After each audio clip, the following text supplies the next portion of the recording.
कल विपक्षी बारी थी, आज पीएम के पास मौका था और प्रधानमंत्री ने इस मौके का भरपूर इस्तेमाल किया। लोकसभा में राष्ट्रपति के अभिभाषण के जवाब में प्रधानमंत्री मोदी ने तमाम हमलों का जवाब दिया। राहुल गांधी ने कहा था कि उन्हें संसद में बोलने नहीं दिया जा रहा क्योंकि वो बोले तो भूकंप आ जाएगा। आज प्रधानमंत्री मोदी ने कहा कि उत्तराखंड में भूकंप इसीलिए आया क्योंकि राहुल गांधी जैसे नेता घोटाले में भी सेवा का भाव देखते हैं। प्रधानमंत्री पूरे देश में भाषण दे रहे हैं, मगर लोकसभा में आने से डर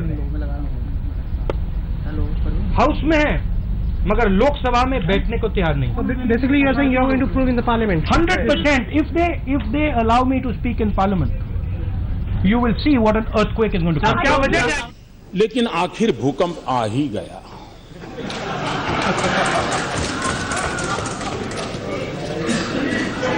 मैं सोच रहा था कि ये भूकंप आया कैसे, क्योंकि धमकी तो बहुत पहले सुनी थी।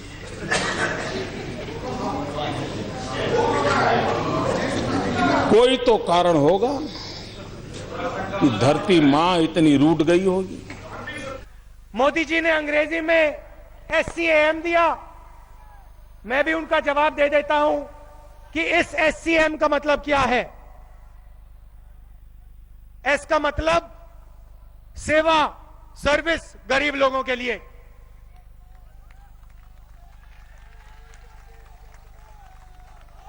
C का मतलब करेज, बहादुरी, सच्चाई बोलने की।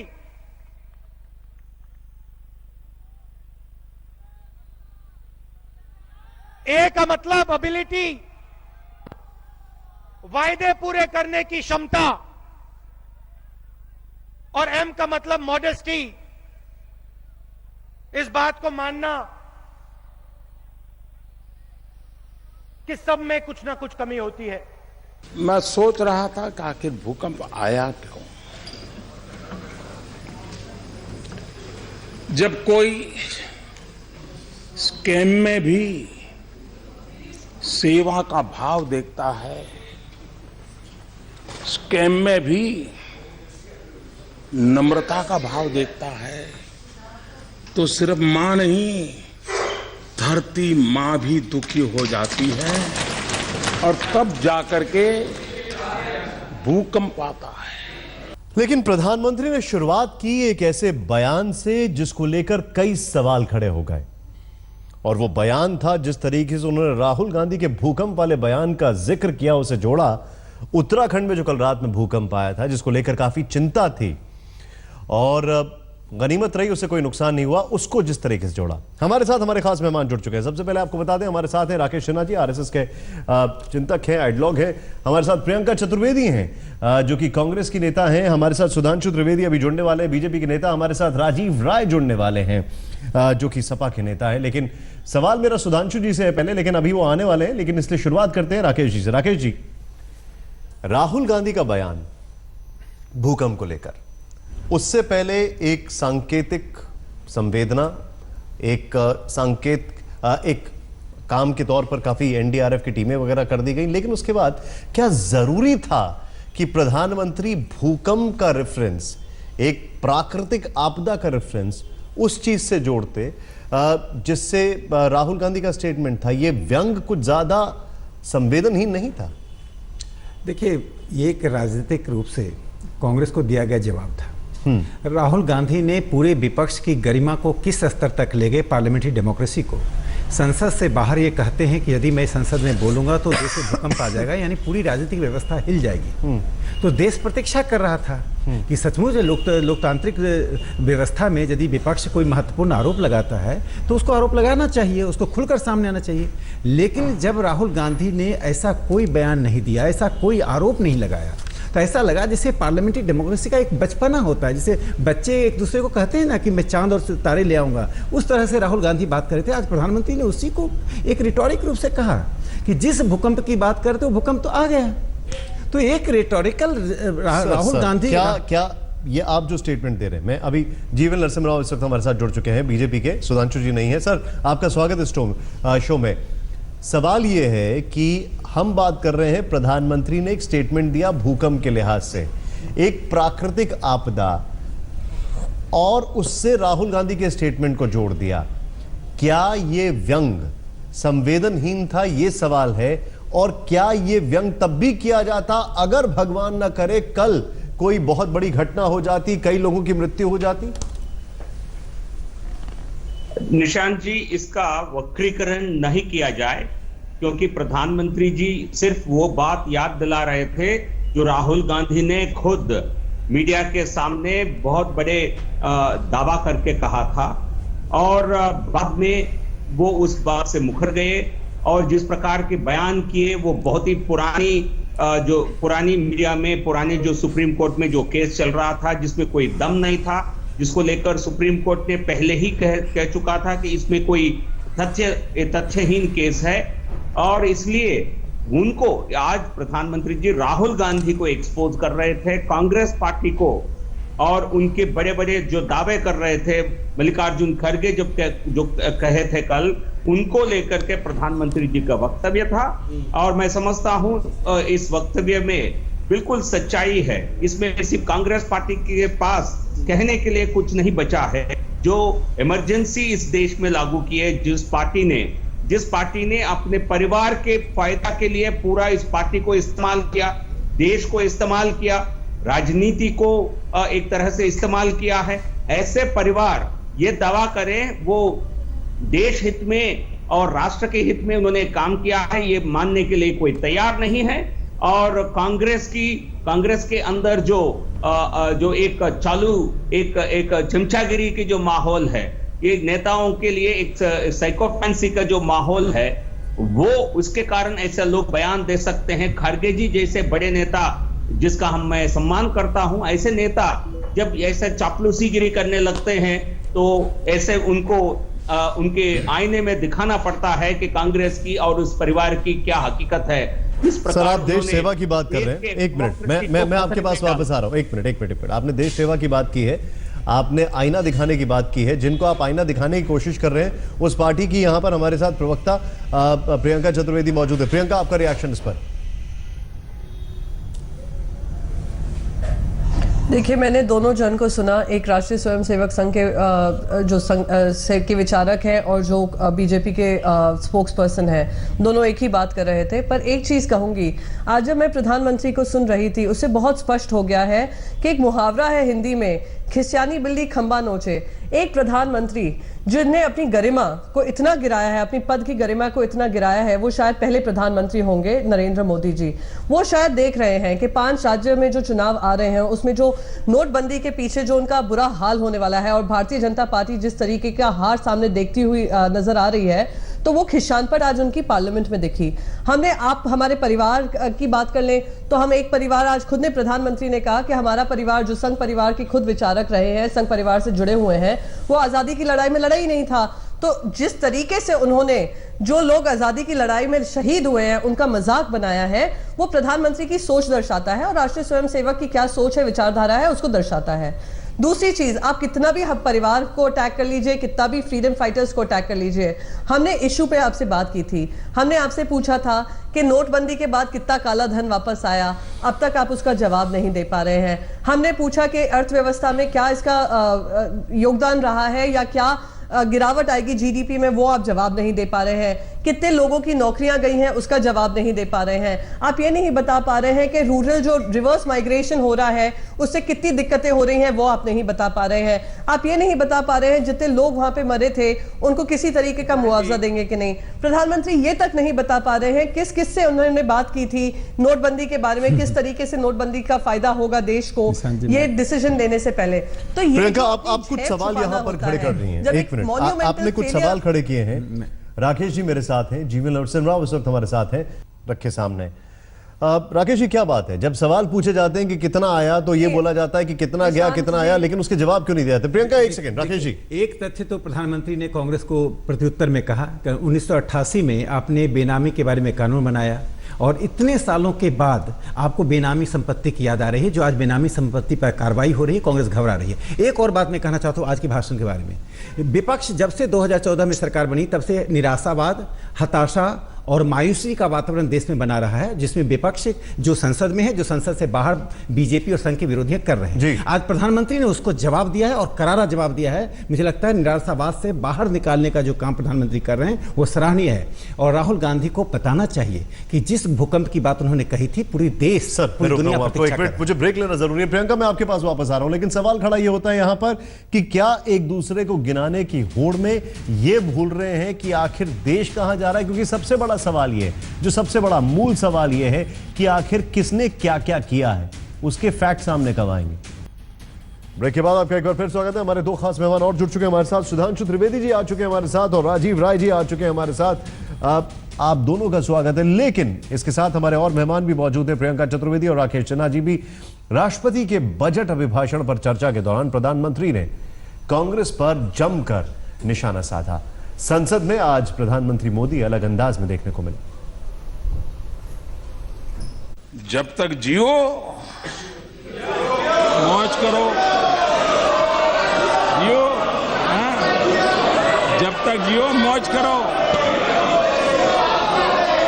चिंता किस बात की?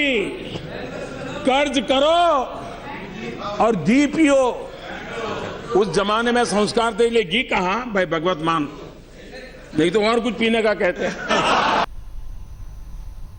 देखिए निशांत जी, सबसे बड़ा दुख तो इस बात का होता है कि आज प्रधानमंत्री ये नहीं समझ पा रहे हैं कि वो देश के प्रधानमंत्री हैं या वो सिर्फ वोट बटोरने की, भारतीय जनता पार्टी के वोट बटोरने की मशीन बन गए हैं कि संसद के अंदर इस तरीके की भाषा का इस्तेमाल करते हैं और बाहर आकर। आज उत्तराखंड में 2013 में हमने देखा था, यही प्रधानमंत्री जब अपना चुनाव प्रचार कर रहे थे और इतनी बड़ी आपदा आई थी उत्तराखंड में, उस पे भी इनका पूरा पीआर एक्सरसाइज चला था, जहां पे उन्होंने बताया 80 इनोवा लेकर गए, सारे गुजरातियों को वापस लेकर आए और गुजरात के बेस्ट सीएम निकले। और अब इतनी बड़ी आपदा वहां पे आई है, चलो भगवान की गरीमत है कि वहां पे किसी तरीके की तकलीफ नहीं हुई, कोई जान नहीं गई, और आज प्रधानमंत्री उस पर भी चुटकुले बना रहे हैं। तो इसी से जितना संवेदनहीन हो सकते हैं प्रधानमंत्री, कुछ विपक्षियों को जवाब देने के चक्कर में इतना दुख होता है कि आज हमारे देश के प्रधानमंत्री ये ना सोचकर कि कुछ लोगों को उसके लिए कितनी तकलीफें भुगतनी पड़ रही हैं, वो नहीं सोचेंगे। उनका सोच बस एक ही है कि मैं विपक्षियों को जवाब दूं और मैं तालियां गूंजे उनकी आवाज सुनकर, तालियां बटोरे और वोट बटोरे। बहुत दुख होता है क्या देश के प्रधानमंत्री ये भूल जाते हैं कि क्या उनका पदवी है, किस पदवी पे बैठे हैं और क्या उनकी जिम्मेदारियां हैं देश के प्रति, और ना ही उन राज्यों के प्रति जहां पे उनकी सरकार है। सुधांशु जी, देखिए, कांग्रेस की तरफ से ये कहा जाना कि वो वोट बटोर रहे हैं और तालियां बटोर रहे हैं, उसमें जो भी वो कहें, कम से कम एक तो स्वीकारोक्ति है कि जन समर्थन उनको प्राप्त हो रहा है। और मेरा ये कहना है कि बार बार इस प्रकार की बात कहना कि पीआर एक्सरसाइज है, इसका मतलब ये है कि जनता जो समर्थन दे रही है, जनता के विवेक का माखौल उड़ाना है। मैं ये कहना चाहूंगा, सारी समस्या जानते हैं क्यों है? कांग्रेस एक जमाने में बड़े लंबे समय तक कहती थी कि सरकार चलाना हम ही को आता है। इनका नारा था ना, सारे भारत से नाता है, सरकार चलाना आता है। मैं कहना चाहूंगा समस्या क्या है कि ये लंबे समय तक शासन में रहे, विपक्ष में रहे ही नहीं, इनको विपक्ष में रहना नहीं आता है। इसीलिए परिपक्व और गरिमापूर्ण विपक्ष की भूमिका कैसे निभानी चाहिए, वह एक नहीं अनेक बार कांग्रेस के चरित्र में कहीं खो जाता हुआ नजर आता है। इसलिए मैं कहूंगा कि कांग्रेस को ज्यादा गंभीरता से सुधांशु जी, मैं कुछ फैक्ट्स पे आपसे पूछूंगा। मुझे कल जो स्टेटमेंट मल्लिकार्जुन खड़गे जी ने बोला, उसको एक्सपंज कर दिया गया, हटा दिया गया, जैसे कुत्ता शब्द का इस्तेमाल प्रधानमंत्री ने उसका इस्तेमाल किया।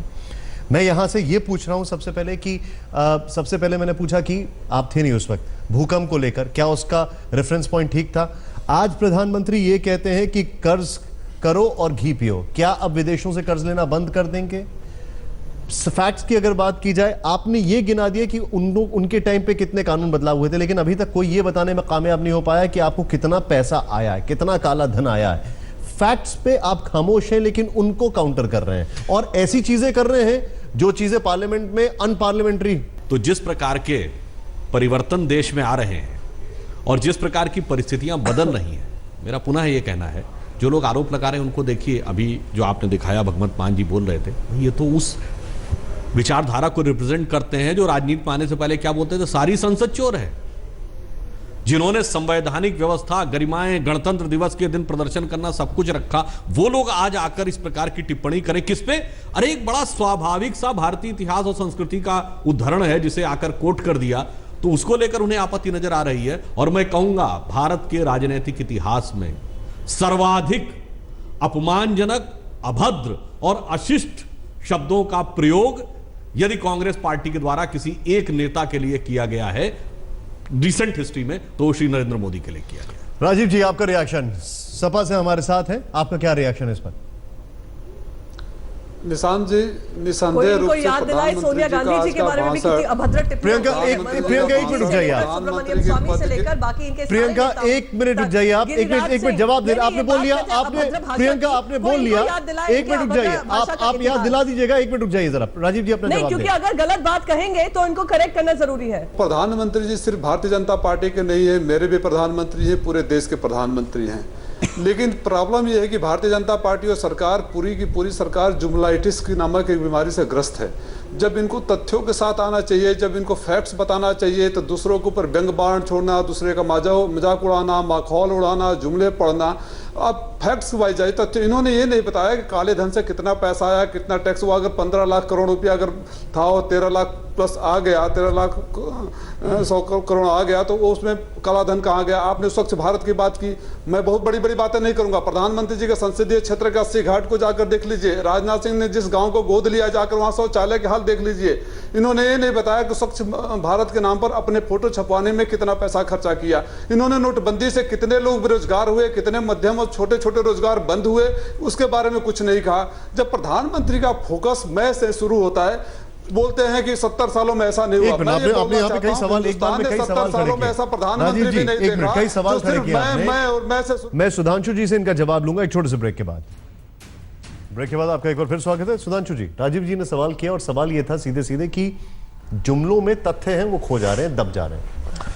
देखिए, यदि विपक्ष अपने आरोप का मुख्य मुद्दा प्रधानमंत्री की शैली और उनके प्रस्तुतिकरण को बनाने लगे, तो यह अपने आप में इस बात का प्रमाण है कि तथ्यात्मक जवाब उनके पास नहीं है।